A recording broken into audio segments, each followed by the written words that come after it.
So now we want to frame a little bit the debate. That is the title of the. Oh, sorry, I move all my stuff.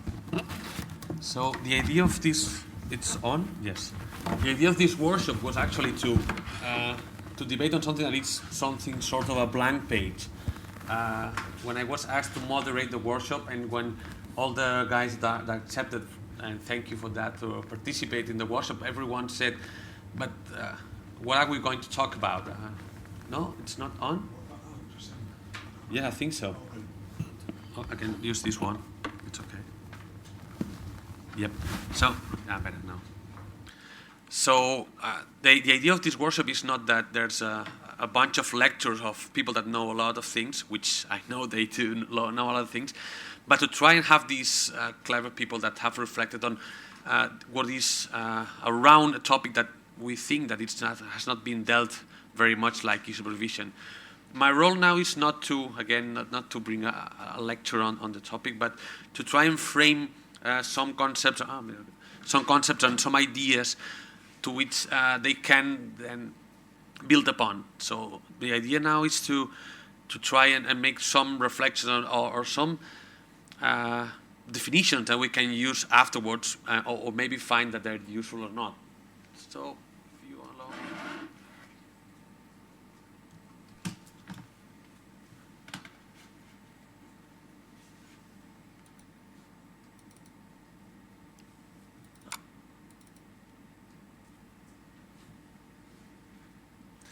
Because the thing is that when we talk about e-Supervision, we actually, I wouldn't say that we don't know what we're talking about, but there are many ways of understanding what are we actually talking about. So what is e-Supervision? I think it really depends on what we say by this E. It can be supervision, it can be enhanced supervision, it can be electronic supervision, it can be evolved supervision, it can be, well, I just found 4 words that were useful for me, but the idea of supervision, it really depends on how do you take this E. So I tried to make this scheme to short a little bit things. So first thing is, it's a scheme to try and make like a timeline of how do we appropriate technology and how we adopt technology. So there's the first stage, which is the one you have in the upper part, which is the appropriation. We find a new technology. It can be a technology, it can be a process, it can be a protocol, whatever. It's does not necessarily be a technology. But the idea is that you find something new and you find out how it works. You find out, you master the tool or the process or the way to operate it, and then you see whether you can apply it or not in your case. But that is the first part, knowing that there is something new out there, that it can be useful for your purposes, knowing how it works, mastering its work. You can call it digital literacy or digital competence or digital skills in this case, and then reflecting on how or where you can use that, period. So we are not using anything that far. We are not putting it in functioning. We just know that it's out there. But it's a very important stage to be aware of what's out there. Second one is adaptation. We use the new tools to do the old tasks. And the example, a very useful example is I throw away my typewriter and I use a word processor. It's the same letter that I'm writing, it's the same everything that I'm writing, the same handbook, it's the same book, but instead of using, in this case, an analog tool, which is a typewriter, I use a word processor. Third one, the improvement is now that I am using this tool, I try to improve or do better in efficiency, in efficacy, etc. Do the old tasks, do a little better. In the case of the word processor, I can do the track versions, I can do the share changes, track changes, thank you. I can send that document by email. I can have many people using the same document at the same time or distributedly, but actually it still is the same process. I write a letter, I write a document, and other people are commenting. It's not with a red pen, it's online, it saves time, it saves money, it saves paper, but it's the same thing. The interesting thing for me is transformation. It's how do we rethink about the whole process now that we have these new tools. In the case of word processing, I think a good transformation is let's build a wiki. It's a blank page. Everyone can contribute, even people that were not in the team, even people that were not maybe very savvy in the topic can contribute on their own, decentralized, not coordinated. That's the idea. We put up something new. We put a wiki to do a Wikipedia to do a constitution like in Iceland. So it's the whole process. It's changed. It's not someone that initiates a process and others correct and make minor contributions. But this whole thing has changed. It's a blank page, and everyone contributes what they want. So with this scheme, I wanted to reflect a little bit on what's happening or what I think there's out there with supervision. So the first one is everyone is using ICTs, but on their own. We find this already in health, in education, in research, in all places. Everyone is booking their planes online, but no one is using the computer in the classroom. Everyone is buying tickets online or making the reservation of a dinner, but no one is using ICTs for supervision. So everyone is savvy with that, but we're not using it. So as I said, it's a necessary stage, but everyone is working on their own. So the first thing is that, yes, we do have to be aware of that, but we cannot stay in that place because actually it's this supervision. It's same supervision as always. The second one becomes, I think, more interesting. Everyone is using these tools. Everyone has mastered this tool. There's a digital competence, there's digital literacy. People understand how the tools work, know which tools are there. Blogs, there are wikis, there are bibliographic managers, there are all these kind of tools. And I will change myself because I cannot see my teleprompter there. Thank you. Gracias, Francesc. But in essence, the idea is that we are using actually the same process. The supervision has not changed at all. An example is this one. It's okay, gracias, Miguel. The interaction is more or less the same. Everyone is doing the same things. We share documents, we share some tools, we share some processes, but the essence is that I supervise you in a way, but instead of meeting face-to-face, what we are actually doing is, is using the same tool.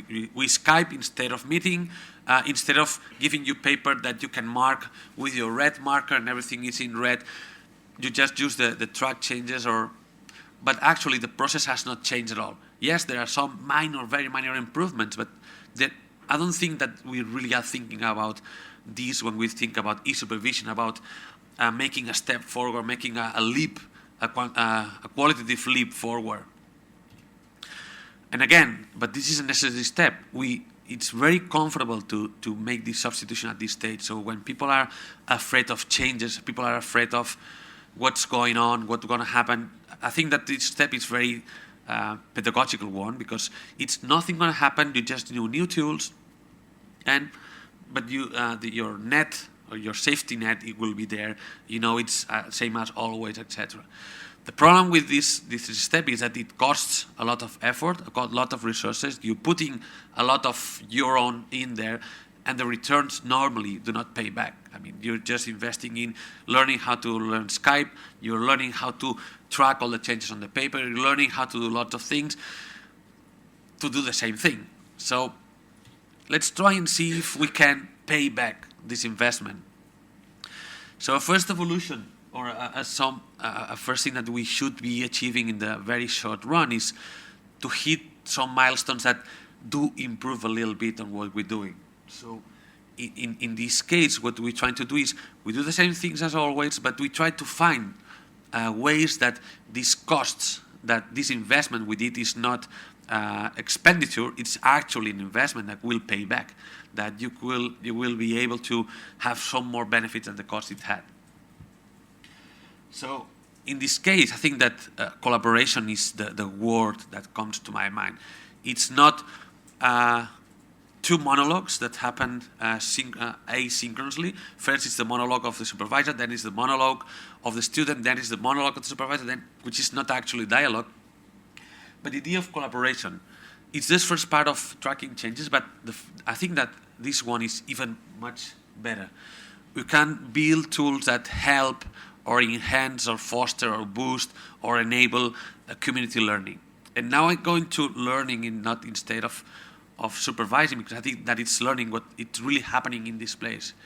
In this stage where we can use these tools to work collaboratively, what actually is happening is that we are learning collaboratively. It's not that someone is supervising someone else, it's that we as many supervisors and many students at the same time can be on different networks, on different platforms, and learn at the same time different stuff.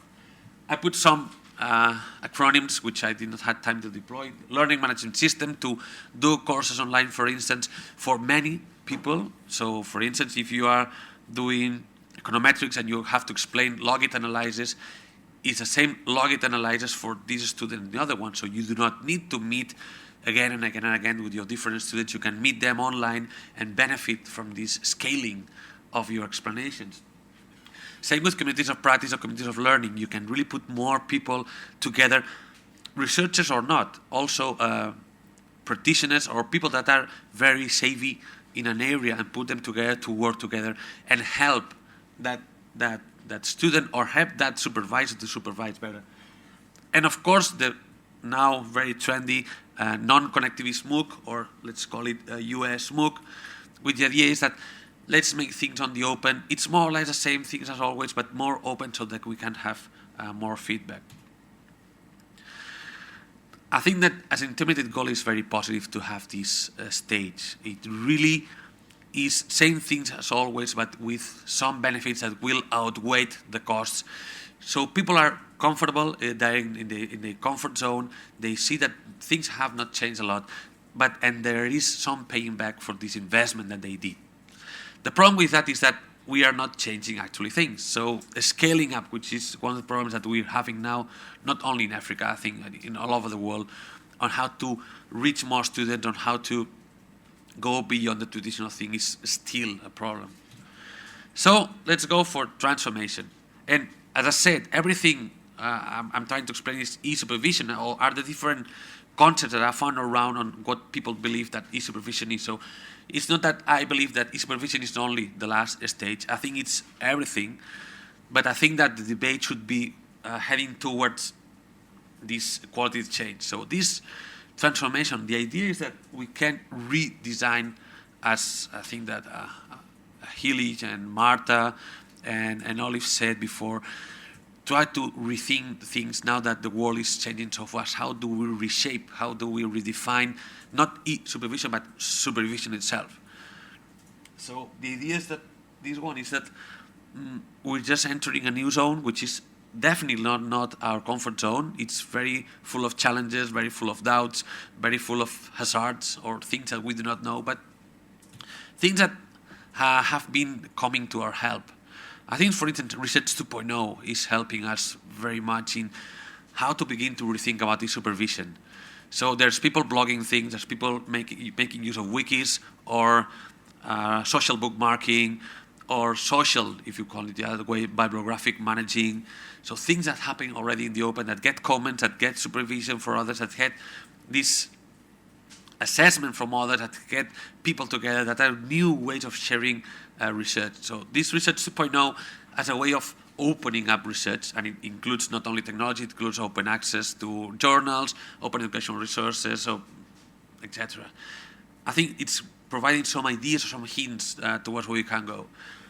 The idea of the connectivist MOOC, which is very different from the non-connectivist MOOC, as an idea of let's share what we do not know and let's share what we know. So the idea of finding people that ignore different things that you do.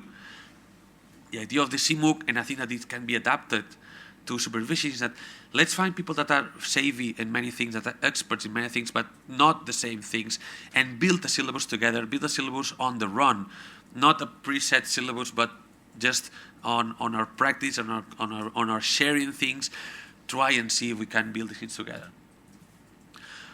Of course, the other brand of, let's say, personal information management or personal knowledge management or personal learning environments or peer-to-peer supervision or e-portfolios, which is another branch of or disciplines even that there's been a lot of research on that, relatively a lot of research, and I think they can help us in rethink e-supervision or in rethink supervision.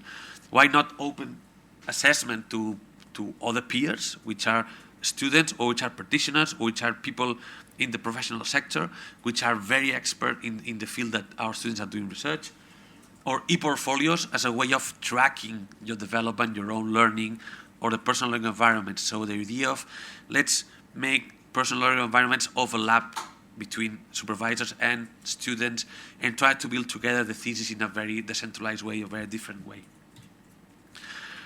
And last, as a reflection, I think that, yes, as any revolution, we need some changes to be very aware of how the law or how our procedures do fit in that, or the contrary, or how this fits in the way that the titles are going to be granted, or how marks are going to be assessed, or whether the processes with our administration inside the university and outside the university, how does this it's compliant with all these changes.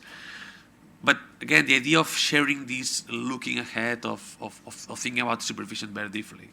So wrapping up, because I'm just pointing at some concepts. First, how do we acquire this knowledge? How do you acquire the skills and the competence and the capabilities to operate with new technology or new processes? How are we aware of the new things that every day are coming outside? Second one, how do we shift from doing things the old way, with the new tools? Third one, how do we try to pay back the investment that we did for the new tools in some benefits, in time, in money, in a better quality, etc. And the last is, does this scale? If it does not, what should we do? How do we can rethink the whole thing? How we can reflect about our processes? Not now, I think it's not about supervision, it's about how the university thinks about his own vision, how his own mission in the world. Is it gathering books? Is it diffusion? Is it, I don't know, maybe. So this last part is not only about supervision itself, it's about, I think Marta said that, how we're thinking the whole context and the whole thing. So these are questions and doubts and things that I think that we want to talk in the next hours. The idea is that first we speak more about technology, not because technology should go first, but I think it's a good way to try to see things. So technology is a good way to visualize things. Then we will go to pedagogy and to methodology, then to the contextual part of assessment, of quality, of law or rules. And the last thing is, so what's going on? What's ahead? What should we do? And that is why we invited these people, which again, I thank you very much for having come. And now, Vice Chancellor Olive Mugenda will provide a keynote speech to try and settle the arena and settle all this reflection, and go ahead. So, thank you. Yes, please come.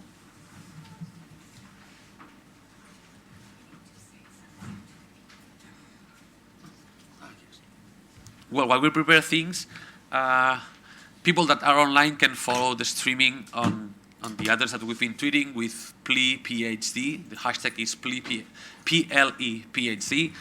And on our website, you will see also the channel for the streaming session. So just, if you follow the hashtag, all the questions that you want to put, those who are online and those who are offline too, if you want, you can tweet them using this hashtag, and we will try to gather them and pass them along to the participants. A pointer.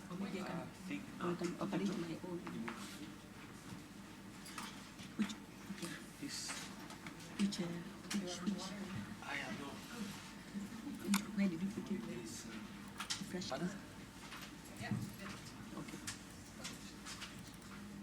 Thank you. Thank you.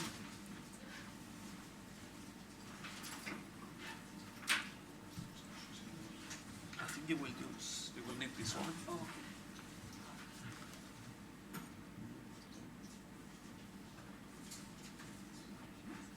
Can you check if it's working? Is it working? Yeah. Can you hear me? Do you have a pocket? Okay, I can just hold it. Okay, thank you. Okay, thank you for this opportunity to make this keynote address. How do we move from one? Oh, you have to do it? Okay. as we all know, research-based knowledge is a key component to development. There's evidence that there's a positive relationship between the amount of research and economic development of any country. That is why a lot of countries are putting a lot of emphasis on research. I don't know about your country, but I know many countries are taking a percentage of their budget into research, some 10%, 3%. So really a lot of emphasis, and that is why we should take it very, very seriously. And therefore, again, building research capacity in developing countries is central to their development. I can't remember which country I read, but the more PhDs, the more money going into research, the better the development, which of course makes sense because is getting more knowledge, new knowledge, which helps in development. So doctoral education has the potential to develop highly adaptive experts for dynamic knowledge economies. I just need to point out that the quality of doctoral education must remain under constant monitoring because there are so many universities offering doctoral programs. But I think we need to be sure that the quality of those doctoral programs are of good quality. It's a PhD at KU, the same as PhD in Harvard, the same as PhD in University of Barcelona, the same as PhD in your university. We must make sure that the quality is the same wherever you go because it's a degree that is offered everywhere. Quality doctoral training programs are the seedbeds for future knowledge. I think I said that. And with the realization of the growing importance of research and talent, governments and society are concerned about the investment in doctoral programs. As I said, in my country, already is being discussed by the government. How do we increase the number of PhD holders across the board? And I think they have done their statistics and they have found that if you look at all the universities, the number of PhD holders are not as high as we would want to be. So what the government is thinking, how do we approach it so that we increase the PhD holders and not just the numbers in terms of quantity, but also the quality, so that those PhD holders can make arguments wherever they go, in the whole world. So the development of doctoral education in Africa, I'll just give you a bit of background and say that doctoral studies in Africa take different forms depending on the colonial experience of the country. We were a colony of the Britain, and so depending on your history, that has an effect on the doctoral experience. After gaining independence, the character of doctoral study in African universities is important to note. Doctoral students are often already employed as members of the university staff. You will not find a lot of PhD holders who are not within the universities. Some are, but almost all of them. In fact, we had a very good experience where the government decided that if you are going to be a chairman of a university council, you must have a PhD. And then they also put a condition that you cannot be teaching in a university. So they were looking at the PhD holders to be chairmen of councils of universities who are not in the universities. And they couldn't find many.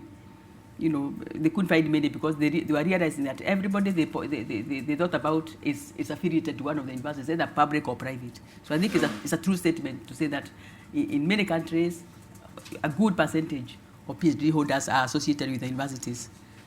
And the age profile, I don't know about your university, but the age profile of PhDs about between 30 to 50.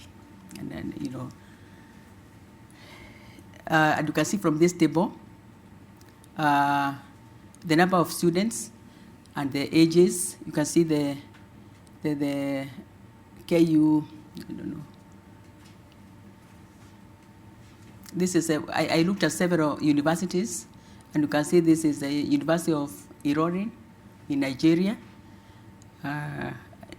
Ismael, can I see whether I can have a table? Just no, they didn't put. So I may not be able to remember all these universities, but This is KU, and you can see the average here, between 20 and 30. University of Ilorin. Others, I can tell you who they are. Yes, who they are, because I told them to make sure that they give me this, but I think they didn't. Ilorin is the University of Ilorin in Nigeria. Yeah. National University of Rwanda. That's the that You now can is called University of Rwanda. You can see. The system has changed, and then USTB is Université des Sciences et Technologies du Bénin. UGB is Université Gaston Berger de Saint-Louis in Senegal. UDC is Université. That one I know. It's in UDC. Douala. Oh, Douala. Cameroon. Okay, so you can see. Wow, this is This must be Ilorin, Ilorin, yes. where most of them are above 46. And this is NUR, which is there. So just an idea of the ages there, doctoral students by age distribution. So in order to support the efforts of African universities to produce doctoral graduates, a number of collaborative programs were developed. We have the African Economic Research Consortium, a very, very powerful consortium where PhD students are trained in economics. They're doing a good job because they select a number of students and they send them to selected African universities to study economics. So if you look at a lot of those trained in economics, you trace them to this AERC program, very prestigious for training economic PhD holders. Then there's the Consortium of Advanced Research Training in Africa, African Doctoral Academy at the University of Stellenbosch. So you can see a lot of universities actually have been focusing on training PhDs and kind of coming up with a structured effort to make sure that happens. There's Pan-African University with nodes in East, West, North, and South Africa, focusing on doctoral training in allocated discipline. So Pan-African University, this is a fairly recent development. Kenya, East Africa, I think we are focusing on engineering, and then there are other different countries focusing on different areas. So, and wherever that is happening, they select one university and they put a program there. Fairly new but very, very strong, Pan-African University. So it's not in just one place. For example, in Kenya, I think there's one university where it is housed, and then other different universities. Then there's a German Higher Education Cooperation Agency. I'm sure you know about this. DAD is known for having trained a lot of PhD holders in all areas. So again, in every university, you can actually get the DAD scholars. And, just to support the fact that governments and agencies and higher education, they have all been focused on training PhD. So what are the challenges facing doctoral education in Africa? And I'm sure that these challenges, not just in Africa, I'm sure you identify with them even in other countries. The number of professors in a university is significant because it reflects the ability of the institution to offer higher education. You also don't want to have a university where very few people are professors. So normally, the percentage of professors in a university kind of determines the quality of that university.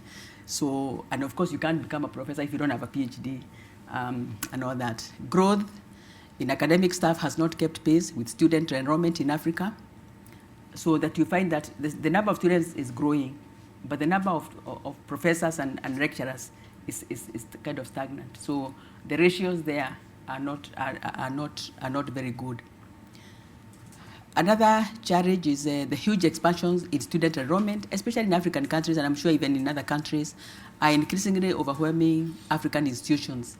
There's a lot of demand in higher education, and because of that demand in African universities, students are enrolling in other universities outside Africa for their degree programs. So there's huge expansion. In my own university, we have increased almost 5 times from like 15,000 to 74,000 now. So you can see the demand is really increasing. Oh, I can do it on here. Okay. Which one do I? Okay. So maybe I can show you the academic staff with and without PhDs in selected African countries. I thought I should give you this data just so that you can see what's going on.